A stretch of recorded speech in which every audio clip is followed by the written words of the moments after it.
हमारे director programming हैं मुआज़ एहसन, वो कन्विंस थे और मीर इब्राहिम कन्विंस थे कि मुझे ये करना चाहिए।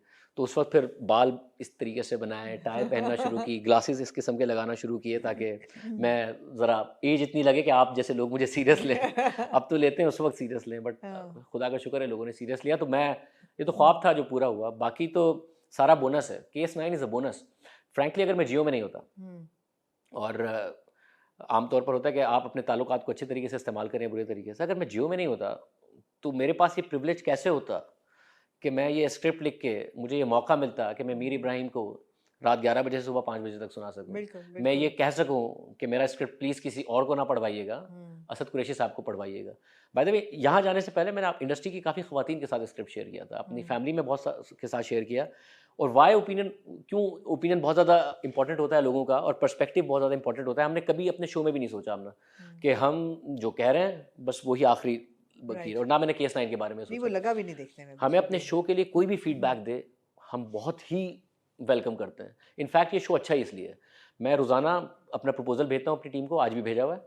हम टीम मेंबर मिलते हैं सारे के सारे, उसमें मेरी टीम मेरे आधे प्रपोजल रिजेक्ट कर देती है कि ये भी फजूल है, ये भी फजूल है, ये अच्छा है, इसको इस पर हम बात कर सकते हैं, ये अच्छा है। मैं उनके प्रपोजल्स को रिजेक्ट कर देता हूँ कि ये फजूल है, ये फजूल है, और हम बिल्कुल ओपन डिबेट करते हैं। नाउ अगर मैं एक दिन जाके कह दूँ कि आपकी हिम्मत कैसे हुई मेरे प्रपोजल को रिजेक्ट करने की, तो वो अगले दिन फीडबैक देना छोड़ देंगे।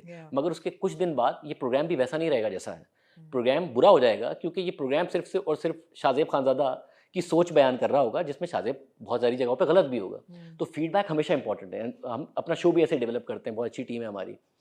केस 9 में भी यही हुआ। जैसे फॉर एग्जांपल मैंने अपनी बहनों को, वाइफ को, इनको दिया, तो जो कामरान का सीन था जिसमें वो शहर को गाड़ी में शुरू में अप्रोच करने की कोशिश करता है, मैंने ज़रा ज़्यादा एडवांस लिखा हुआ था उसको कि वो एडवांस थोड़ा ज़्यादा करता है। मेरी सबसे छोटी बहन रिदा, उन्होंने मुझे कहा कि आप क्योंकि विक्टिम ब्लेमिंग को अवॉइड करना चाहते हैं, जितना एडवांस इसने किया है ना, अगर ये इतना ही गया तो लोग विक्टिम ब्लेम ही करेंगे कि फिर इसके घर गई क्यों थी। आप चाहते हैं ना ये सवाल ना हो कि घर गई क्यों थी। तो फिर मैंने उसको बहुत कम लिखा कि वो सिर्फ अल्फाज में बात करता है। मैंने थोड़ा ज़्यादा एडवांस लिखा हुआ था कि अच्छा, जब बहन ये फील कर रही है, क्योंकि ख़वातीन का पर्सपेक्टिव जब तक आप नहीं लेंगे। रुशना को बहुत बड़ा प्रॉब्लम था रोहित से, मुझे लगा कामरान से होगा। तो मैं जब रुशना को शुरू में नरेट कर रहा था, तो उन्हें बहुत मेजर प्रॉब्लम था रोहित से कि ये जो ब्रो कोड होता है ना, ये बहुत ज़्यादा। तो देन आई रियलाइज कि back story has to be a very solid story. ऐसा नहीं हो सकता कि कोई क्लीशे है जिसकी वजह से वो है, या बिजनेस का इंटरेस्ट है या कुछ है। अगर एक अच्छा आदमी है तो बैक स्टोरी भी सॉलिड स्टोरी होनी चाहिए। अगेन जो फीडबैक की बात होती है कि बिल्कुल आखिर में किया मैंने, मैं जब ये करने जा रहा था तो मेरे छोटे भाई ने मुझसे कहा कि एक मोनोलॉग होना चाहिए, आप मोनोलॉग अच्छा करते हैं। तो मैंने कहा टू मच मी हो जाएगा। पहले ही मैं एक टॉक शो कर रहा हूँ और लोग पता नहीं, तो उसने कहा नहीं आखिर में ज़रूर होना चाहिए।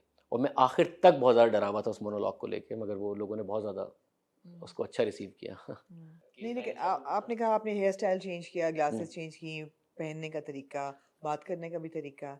अब लाइक जब मैं एक्सप्रेस में था, एक्सप्रेस न्यूज़ में था, एक चीज़ बहुत ज़्यादा थी। मुझे लगता है कि एक चीज़ ने जो मुझे बहुत ज़्यादा बेनिफिट किया है वो ये था कि डर नहीं लगता था मुझे किसी भी चीज़ से। मैं सिर्फ ये नहीं कह रहा कि मरने वगैरह से, अपनी गलती मानने से, या इस बात से भी। मैं आज भी आप मुझे कोई चीज़ बताएंगी कि गलत, तो मैं मान लूँगा कि गलत है, शायद बेहतर होनी चाहिए थी, आइंदा बेहतर कर लेंगे, क्योंकि इंसान के पास हमेशा मौका होता है आइंदा करने का। तो मुझे ज़िंदगी में सबसे ज़्यादा हेल्प इसी चीज़ ने किया है कि गाँव से आया हुआ लड़का पाकिस्तान के नंबर 1 चैनल पर नंबर 1 प्रोग्राम कर रहा है। उसकी वजह ही यह है कि हमने कंटिन्यूसली सीखा है। मैं सीखने के लिए आज भी तैयार हूँ। आप मुझे कभी भी कुछ भी फीडबैक देंगी, मैं कहूँगा ठीक है, ये अच्छी बात है, इसको आप केस 9 के एक्टर्स से पूछेंगे कि जब भी किसी ने अच्छा मशवरा दिया तो मुझे समझ में आया, तो मैंने कहा बहुत अच्छा है। जैसे फॉर एग्जांपल गौहर जो हिचकियाँ लेता है, मैंने नहीं लिखा था ये, मुझे ज़रूरत नहीं महसूस हुई। This is Gauhar. गौहर ने कहा, मैंने कहा बहुत ज़बरदस्त है, करना चाहिए। काफ़ी सारे गौहर और नूर भाई की क्योंकि दोस्ती बहुत अच्छी थी, उन दोनों ने आपस में फैसला किया कि ऐसा होना चाहिए। तो वजह आपने मुझसे पूछा ऐसे करें, मैं बहुत ज़बरदस्त है, करना चाहिए। ये तो मेरे लिए भी लर्निंग है, आइंदा मैं लिखूंगा तो ये सोच के लिखूंगा किस तरीके से होना चाहिए। सो मेरी ज़िंदगी का खुलासा ये है कि अगर आप हमेशा सीखने को तैयार हैं, जिस दिन आपने ये सोच लिया कि मुझे सब पता है, बस उस दिन से आपके सीखने का सिलसिला बंद हो जाता है। एब्सोल्युटली। नहीं, मुबारक हो। I mean it's fantastic. मेरे ख्याल है गेम चेंजर टेलीविजन के लिए केस 9 होगा। उम्मीद है कि ऐसे ड्रामे और बनेंगे, और उम्मीद है कि you are thinking about your next. मैंने लिख लिया What? बताएं फिर। I want to hear about it. Again मेरे सारे एक्सपीरियंसेस ना मेरे शो से ड्राइव होते हैं, ठीक तो अगर है। आपकी ऑडियंस बोर हो तो मेरा कसूर नहीं है। Obviously, नहीं। हमारा शो का ये है आमना कि हमने सुबह सोचा रात को एग्जीक्यूट कर दिया, Right. या फिर आज सोचा आज नहीं कर सका तो कल आपने अपना एग्जीक्यूट अगर ड्रामा लिख लिया तो है। कल एग्जीक्यूट कर दूंगा। Okay. केस 9 के साथ केस 9 ने मुझे बहुत ज़्यादा पेशेंस सिखाया, क्योंकि मैंने लिख लिया, उसके बाद मुझे पता चला नहीं भाई लिखना सब कुछ नहीं है। और मैं आज मानता हूँ बाय द वे कि एक ड्रामा एक कंप्लीट टीम एफर्ट है। मेरा शो तो है मगर ये ड्रामा उससे ज़्यादा बड़ी है। अगर आज मेरी टीम का कोई मेंबर एब्सेंट हो तो मैं फिर भी अपना शो कर लूँगा, अगर मैं एब्सेंट हूँ तो मेरी टीम शो डिलीवर कर लेगी। मगर ड्रामे में तो कुछ सारे व्हील्स को एक साथ घूमना पड़ता है।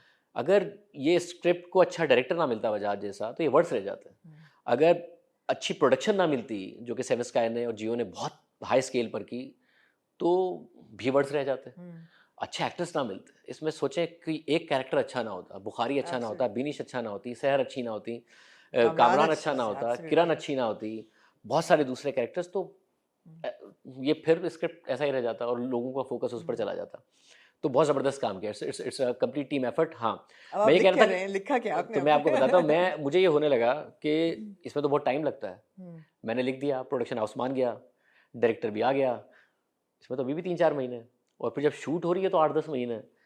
और शूट के दौरान भी बहुत ज़्यादा चीज़ें होती रही थी बैक एंड फोर्थ, कि कोई एक्टर ये कह रहा है कि मुझे डायलॉग बोलने में मुश्किल है या इस डायलॉग का पर्सपेक्टिव क्या है, तो चीज़ें चेंज करना, कुछ भी करना, वो चीज़ें होती रहती थी। बट मैं बहुत इम्पेशेंट हो रहा था कि मुझे और कुछ लिखना है, तो फिर सेंसरशिप तो अपनी जगह पर थी तो फिर केस 10 लिखा। केस 10 लिख दिया? लिख दिया। कुछ बता सकते हैं उस पर, किस चीज़ पे बेस्ड है, कौन सा इशू है? मुझे असद भाई ने और इब्राहिम ने एक बात कही थी जब ये था कि हम ये कर रहे हैं केस 9, क्योंकि पाकिस्तान में ना क्राइम कोई बहुत अच्छा नहीं लिखता और मिस्ट्रीज़ कोई बहुत ज़्यादा अच्छी नहीं लिखता। तो मैंने कहा मैं लिखता हूँ, मैं कोशिश करूँगा। अगेन कुछ थोड़ा सा चैलेंज फील हो तो इंसान को शौक होता है। कि वो कह रहे थे कि वो क्राइम पेट्रोल टाइप लिख देते हैं लोग, हम जब भी लिखने को कहते हैं तो अच्छा लिखें। तो इट्स अ मर्डर मिस्ट्री, आपको अच्छी लगेगी मुझे उम्मीद है। शायद ये रील बनेगी इस पे, केस 10 पे। केस 10 पे हम प्रमोशनल रील निकालेंगे बिल्कुल। I am looking forward to it. नहीं, आपकी रिसर्च ब्रेक आपके शो से हुआ है। हाँ, ब्रेक आपके शो से हुआ है। ब्रेक यहाँ से हो रहा है, अपने शो पे ना कर दीजिएगा। नहीं, अपने शो पर तो मैंने केस 9 की भी बात नहीं की अभी तक। नहीं, अरे ऑब्वियसली आप तो नहीं करेंगे, बिल्कुल नहीं। जबरदस्त। मतलब केस 9 में मैं अपने शो की बात कर रहा हूँ और अपने शो में केस 9 की बात कर रहा हूँ, आपने छोड़ना था फिर मुझे। नहीं, केस 10 की क्या टाइमलाइन है? नहीं, अभी नहीं पता मुझे कि क्या टाइमलाइन है। लिख लिया आपने? मैंने मुकम्मल लिख लिया, मुकम्मल तौर पर लिख लिया है। वो बहुत सारे मैं इतना प्रॉमिस कर सकता हूँ ऑडियंस से कि आपको जब भी मैं लिखूँगा इंशाल्लाह तो स्ट्रॉन्ग वुमेन ही मिलेंगी मेरे स्क्रिप्ट्स में, जो कि केस 9 के लिए भी आइडिया था। आपको कोई वीक वुमेन नहीं मिलेगी, आपको ये ज़रूर मिलेगा कि लाइक फॉर एग्जांपल किरण इस बात में फंसी हुई है between being fearful and hopeful, कि शायद किया शायद नहीं किया, मगर सारी स्ट्रॉन्ग खवातीन थी। आपको लाजमी नहीं है कि आप एक बहुत ही वीक खातून दिखाएं, जबकि सोसाइटी को आप बेहतर करना चाहते हैं तो आपको केस 10 में भी वही मिलेगा। हो सकता है आपको लीड ही खातून करती नजर आए। दोबारा यहाँ भी लीड खातून ही थी। Absolutely looking forward to it. Absolutely your journey from coming from a village to being one of the most celebrated anchors on TV today, की सक्सेस की जर्नी है। एब्सोल्युटली इसमें आपकी पर्सनालिटी की ग्रूमिंग का कितना है? आपको कॉन्शियसली आपने आप क्या चेंज किया? और मैं इसलिए पूछ रही हूँ बिकॉज अक्सर ही हम एक्टर्स को और स्टार्स को देखते हैं और उनको देखते हैं कि जहाँ से वो शुरू होते हैं और फिर 4 साल बाद जहाँ होते हैं उसमें ग्रूमिंग का बहुत बड़ा होता है, which means physical appearance, which means बात करने का तरीका या पढ़ना, एक्सपोजर, ट्रैवल, ये वो। आपकी पर्सनल एवोल्यूशन कैसे हुई? मैं आई थिंक मैं रोज़ाना ही सीखता हूँ, आज भी सीख रहा हूँ। और वो इस तरीके से हुई कि जब मैं इंटीरियर सीन से आया मेरी उर्दू भी साफ़ नहीं थी। मैं यूनिवर्सिटी में आया, इंजीनियर हूँ मैं, मेरा एडमिशन हुआ। आप लोग तो कराची में रहते हैं, आपके लिए कराची में आना शायद इतनी बड़ी बात नहीं है, हमें कराची आना पहली मंजिल होती है। तो मैंने बहुत पढ़ा और फिर मेरी बोर्ड में पोजीशन थी। यूनिवर्सिटी में आया, यहाँ पर हमारे बोर्ड की 11 सीटें होती हैं, तो बोर्ड में पोजीशन होने की वजह से एडमिशन हो गया। आया तो बहुत मजाक उड़ता था मेरा, क्योंकि उर्दू जब आप इंटीरियर सीन से आते हैं तो आपकी उर्दू में कहीं ना कहीं होता है, आप ऐसे को ऐसे बोलेंगे, वैसे को वैसे बोलेंगे। तो ये बहुत सारे प्रॉब्लम्स थे मेरे। बट मैं सीखता रहता था। मैं जो मेरा मजाक भी उड़ाता था, मैं उनसे कहता था तू बताए ना सही क्या है, आप लोग कराची के यहाँ बताएं, मैं वैसे बोलूँगा।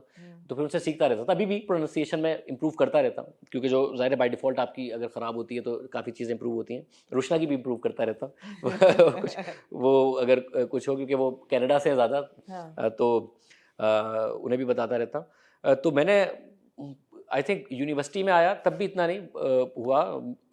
ऑन जॉब काफ़ी चीज़ें सीखता गया। जियो में आके मैं, मेरा ख्याल है मैं ज़्यादा चीज़ें मैंने सीखी हैं। और जैसे मैंने आपको पहले भी कहा था, मुझे आज भी लगता है कि मुझे बहुत सारी चीज़ें सीखने की ज़रूरत है। ऐसा नहीं लगता बिल्कुल भी कि मुझे बहुत कुछ आता है या बहुत ज़्यादा है। शाहजेब, बहुत शुक्रिया थैंक आपका, यू। आपने इतना डिटेल में और इतनी पेशेंटली सारा एक्सप्लेन किया। मुझे बड़ा बहुत मज़ा मज़ा तो आया। मुझे बहुत मज़ा आया सुन के सारा प्रोसेस केस 9 का। और अब of course looking forward to case 10 और होपफुली 11 12। अब चल जाली में हाल अब आप हो गए हैं, हाँ नहीं, मुझे वाकई आप बहुत ऑन हो गए हैं अब। मुझे लिखने में बहुत ज़्यादा मज़ा आने मज़ा लगा है है। आपको, जब मैं हाँ। केस 9 लिख रहा था तो रुशना मुझसे लड़ती थी, मैं इंजर्ड था, और वो तो ये भी कहती थी कि शो से ब्रेक ले लो, डॉक्टर ने कहा था ब्रेक ले लो। और मैं लिख रहा होता था, रात को वो सो जाती थी सब छुप छुप छुप के, और वो मेरी तस्वीरें लेके, क्योंकि मैं कॉलर पहनता था और ब्रेस लगाता था, वो फिजियो को, मेरे दोस्तों को भेजती थी कैसे समझाएं। क्योंकि एक तो रुश्ता को मुझे लगता है कहीं ना कहीं वो मानती नहीं है, मगर उन्हें कहीं ना कहीं लगता था कि लिखना विखना कोई कामयाब नहीं होना, ऐसे लिख रहा हाँ है। और बाद में पता चलेगा कि दर्द भी और हो गया, टाइम भी नहीं ज़ाया हो गया और लिखा भी नहीं। नाउ रुशना को होता है कि ठीक है, लड़के को लिखना आता है तो सही है। नहीं नहीं, ऐसा वैसा लिखना आता है। मेरे ख्याल है शुरू में थोड़ा सा सस्पिशंस अगर थी तो वो सारी रिमूव हो गई हैं। और ज़बरदस्त आपने लिखा और उम्मीद है आप लिखते रहेंगे। Thank you, and good luck, thank you again. Thank you, thank you so much, बहुत शुक्रिया।